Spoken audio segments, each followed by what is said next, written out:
keep away from him. No, boys. Pretty Deadly not having too much success attempting to take down the massive Nigerian giant. Pretty Deadly tried to convince the rest of the field to assist. They may have made some enemies over the past 12 months here on SmackDown. Goodbye, Kit Wilson. Certainly not how Pretty Deadly envisioned their WrestleMania weekend beginning, and Elton just eliminated himself voluntarily. No, Pretty Deadly are tag team specialists. This is not a tag team match. I don't blame them. But here we go. So much for keeping the peace. It is breaking down in a hurry. You must eliminate your opponents by throwing them over the top rope with both feet hitting the floor. There goes Angel Garza.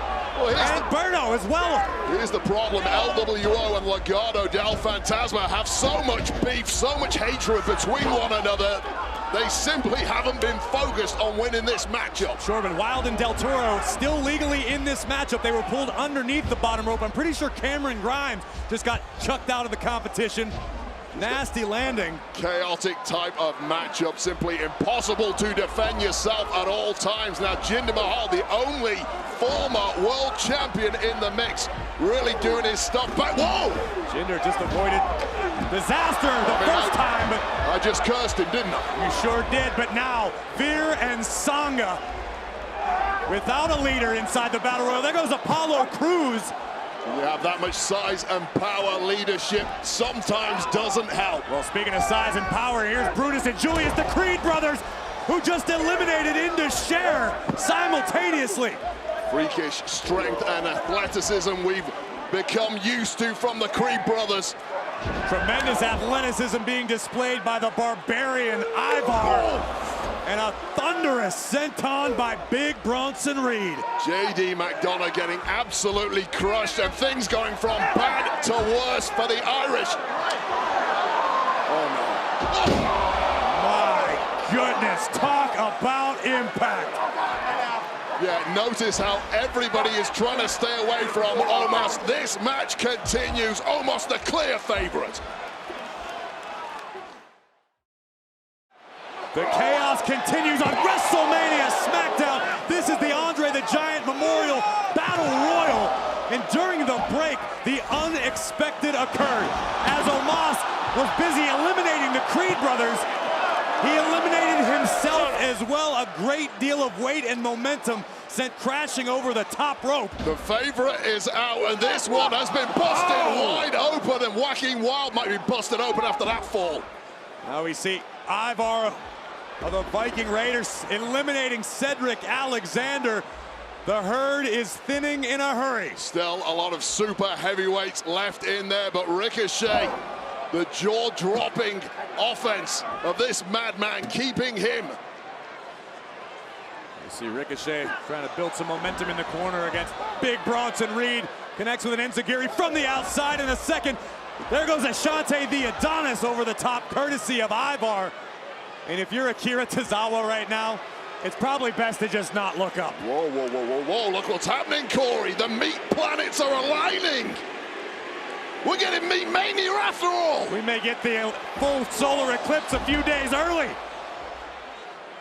Three behemoths doing battle in the name of the biggest, baddest of all time, Andre the Giant. Look at this! My goodness, what impact! Champagne supernova in the middle of the ring. There we see it. Ricochet trying to fight his way back in as we relive that tremendous collision. Ricochet soaring through the sky, caught by Reed. These two could very well meet again in the future of the WWE Speed Tournament, but tonight, it's about the Andre the Giant Battle Royal. And JD McDonough again, rearing his head to cost Ricochet. JD McDonough was skulking on the outside of the ring. He had not been eliminated, but cancel that. Tozawa, feel the power. JD McDonough is out. Tozawa now caught between Ivar and Reed, and I guess this is one of those rare instances where delusion might be helpful. Absolutely nothing good can happen here for Tozawa. The Tozawa sandwich mid-ring. Crushed sternum. And now we see Otis making his way back to a vertical base. Catches the massive leg of Ivar and answers with a spinning back elbow. Look at the agility of the #1 guy. Otis is rolling. Cover your eyes, guys. Nobody needs to see this.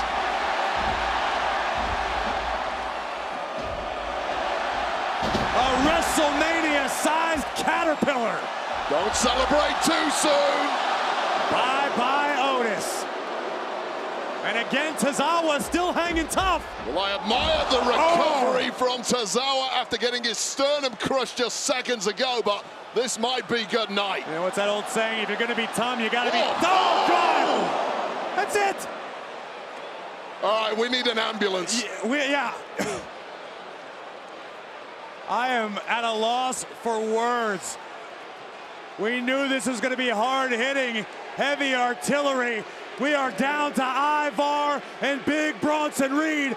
A real-life kaiju battle. Move over, Godzilla and King Kong. Our big boys want to fight. Two behemoths who simply do not like feeling small in that ring.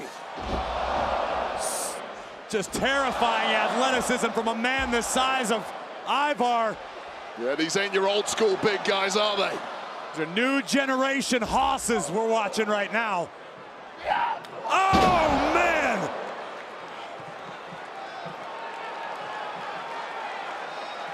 Ivar smells victory, and I smell an imminent doomsault.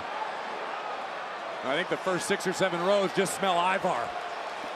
From the very top turnbuckle, moonsault, nobody home. Bronson Reed simply too much left in the tank.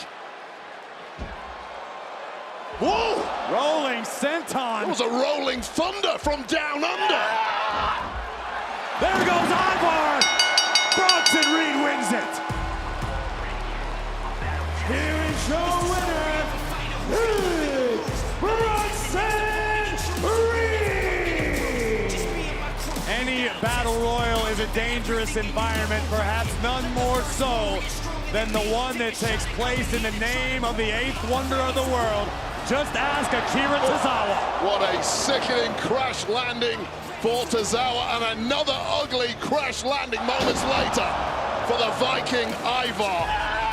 Big Bronson Reed able to clothesline Ivar over the top rope and will now etch his name in history as the Andre Memorial Battle Royal winner.